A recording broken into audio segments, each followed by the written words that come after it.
Weh, 200 liter sebulan pun tak cukup lah. Marah ke apa ni? Marah Tapi aku tengok tetap jambu pula. Sorry. Selamat Hari Raya Maaf saya batin. Alah, engkau tak payahlah nak bawa narratif songsang kau tu. Weh, engkau pakai kereta apa? Wira 1.5? Proton perdana? Kau tak payah kencing lah, 200 liter tak cukup. Macam kau seorang je pakai. Macam kau seorang je dapat 300 liter tu.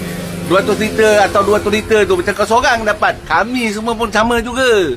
Tak ada beza. Sama je semua rakyat Malaysia dapat 300 liter sebelum ini.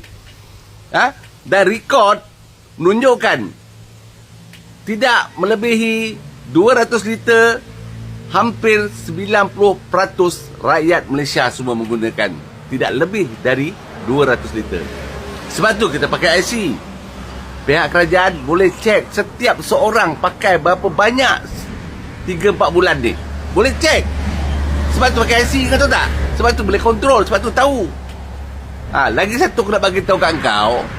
Yang 200 liter ini hanya untuk sementara waktu dalam keadaan krisis. Besok bila dah tak ada peperangan, kapal dah boleh lalu dekat Selat Hormuz tu, tak ada masalah, dah berjalan seperti biasa.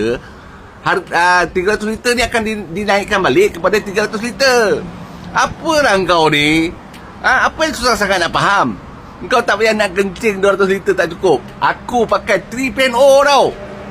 Tak habis 300 liter. 200 liter lebih sikit je. Itu pun aku banyak berjalan. Tapi kalau aku kurang sikit perjalanan aku, 3000 cc kereta aku ni tak habis 2 liter. 200 liter. Sorry, tak habis 200 liter. Jadi kau tak payah kencing lah. Tantang kau naik motor. Kau jangan sampai diorang cek kau punya IC berapa liter kau pakai. Poyo yang kau ni. Alah. Tapi kalau kau nak marah, biar nampak garang sikit. Jangan nampak jambu Boleh?